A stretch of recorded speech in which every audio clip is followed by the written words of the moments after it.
Sementara itu mengenai kes ciapan Twitter, Khairi berkata Hospital Kuala Lumpur telah melancarkan siasatan berhubung perkara itu untuk menentukan sama ada ia benar-benar dihantar oleh seorang pegawai perubatannya.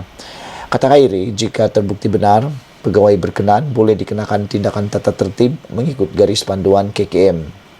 Semua di KKM memang kita perlu mematuhi tata etika kerahasiaan pesakit di bawah akta perubatan.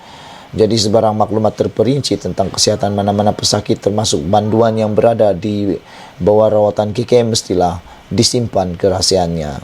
Jadi dalam hal tersebut, dalam kes yang dirujuk, saya telah pun minta pengarah Hospital Kuala Lumpur untuk siasat kes dan jika didapati ada pelanggaran tata etika maka tindakan disiplin boleh diambil terhadap pegawai yang berkenan.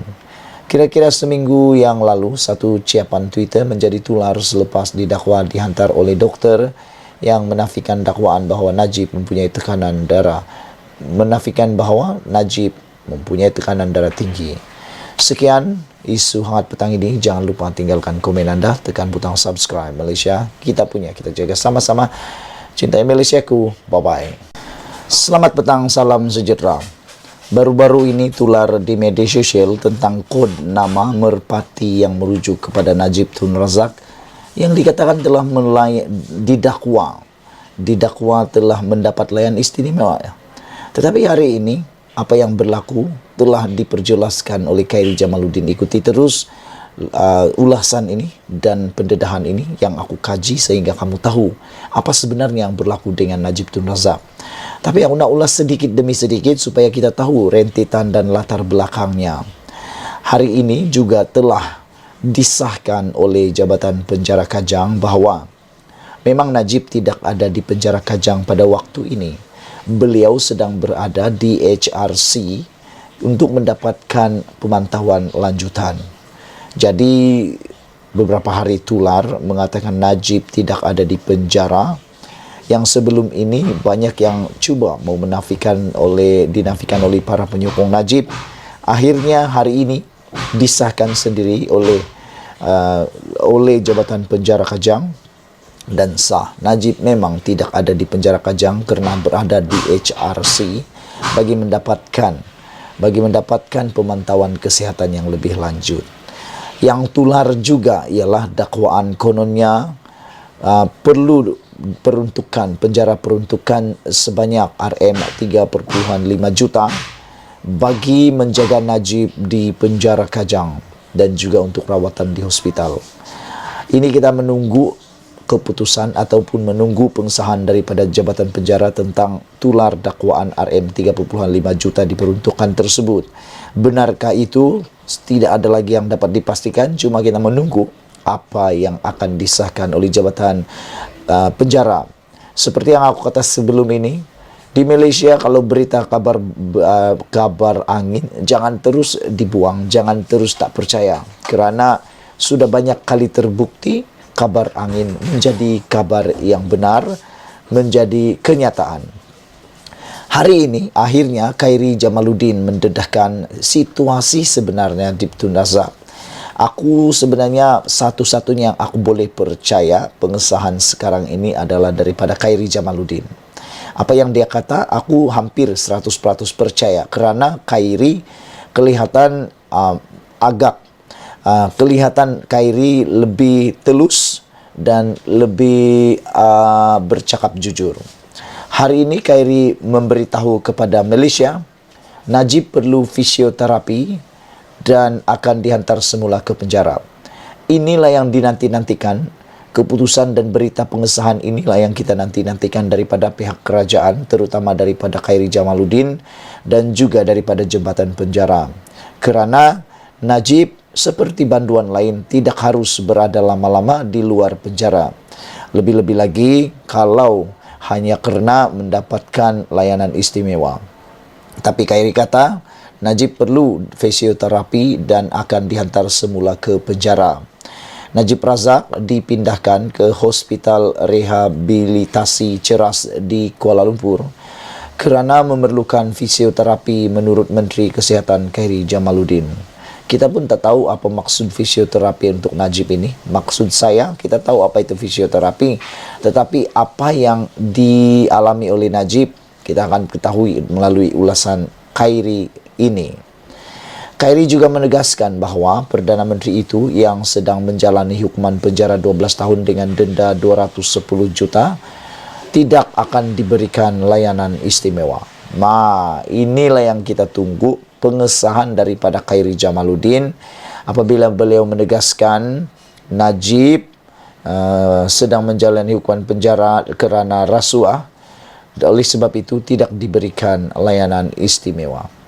Inilah yang sangat bersesuaian supaya semua banduan dapat layanan yang sama rata. Bagi saya, semua banduan sama rata. Banduan sudah melakukan kesalahan patut dihukum dengan sama rata. Apa yang orang makan di penjara itu jugalah yang patut dimakan oleh Najib Tun Razak. Apa yang orang mandi di penjara itu juga air yang digunakan oleh Najib Tun Razak. Kerana kesalahan tetap kesalahan, perlu dapat hukuman. Saudara sekalian, bagaimanapun Menteri itu tidak memberikan butiran mengenai penyakit Najib. Jadi ini yang kita nak tahu sangat, apa sebenarnya fisioterapi yang Najib sedang jalani dan apa penyakit sebenarnya Najib, tetapi tidak ada butiran penuh detail daripada Khairi Jamaluddin. Khairi juga mendedahkan bahawa dia telah mengarahkan Hospital Kuala Lumpur menjalankan siasatan terhadap ucapan Twitter yang didakwa dibuat oleh salah seorang doktor yang merawat Najib dan mendedahkan maklumat mengenainya. Ini semua adalah tweet yang telah tular beberapa hari yang lepas yang telah memaki hamun Najib dan keluarga Najib. Tiada layanan istimewa, kata Khairi. Terdapat permintaan oleh Timbalan Pendakwa Raya supaya prosiding ditangguhkan supaya Najib boleh menerima rawatan perubatan yang diperlukan. Berikutan itu, dia dirujukkan ke Hospital Kuala Lumpur di mana dia dirawat untuk keadaan kesehatannya dan dia mengalami beberapa ujian. Sekarang, susulan itu, dia dirujuk ke Hospital Rehabilitasi Ceras kerana lawatan susulan yang memerlukan fisioterapi. Dan sebahagian daripada itu sudah tentu untuk mengajarnya bagaimana untuk melakukannya sendiri kerana dia akan diberikan kerana Najib akan dibenarkan keluar sebaik sahaja pakar berpuas hati bahawa dia tidak perlu lagi masuk ward, katanya pada sidang media petang ini. Khairi berkata, Najib akan dihantar pulang ke penjara Kajang sebaik saja pakar berpuas hati dengan keadaannya. Saya tidak boleh menjawab bila, kerana itu akan mengganggu proses terpulang kepada pakar, tambahnya. Khairi juga berkata, akses Najib kepada kemudahan perubatan adalah selaras dengan prosedur operasi standard kementerian, di mana layanan sama turut diberikan kepada banduan lain yang memerlukannya. Persoalannya, adakah Najib dalam keadaan yang sehat untuk menjawab Facebook? Kerana menurut Rafizi, adakah Najib ada akses mendapatkan Facebooknya? Walaupun kita semua tahu Najib mungkin mempunyai admin Facebooknya sendiri, tetapi kadang-kadang kita terfikir juga bagaimana Najib, kata Rafizi, mendapat maklumat daripada luar.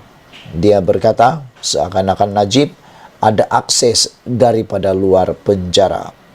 Saya tidak boleh menjawab bila, kata Khairi, bila Najib akan dihantar balik ke penjara kerana itu terpulang kepada pakar, tambahnya.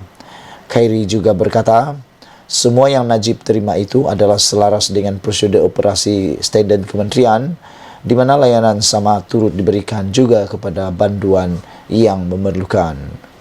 Pagi ini juga Jabatan Penjara dalam satu kenyataan mengesahkan kabar angin bahawa Najib telah dihantar ke HRC untuk rawatan dan berkata ia dilakukan selaras dengan akta penjara. Khairi berkata, dia bagaimanapun tidak dapat mendedahkan mengenai keadaan kesihatan Najib kerana protokol privasi pesakit KKM.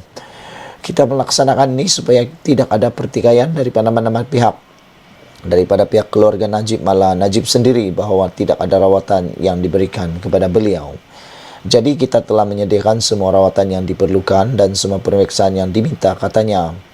Menurutnya, pakar perubatan akan mengadakan persidangan dengan Najib dan keluarga dalam masa terdekat bagi menjelaskan keadaan dan plan rawatannya supaya selepas itu dia akan diantar semula ke penjara Kajang. Khairi juga berkata,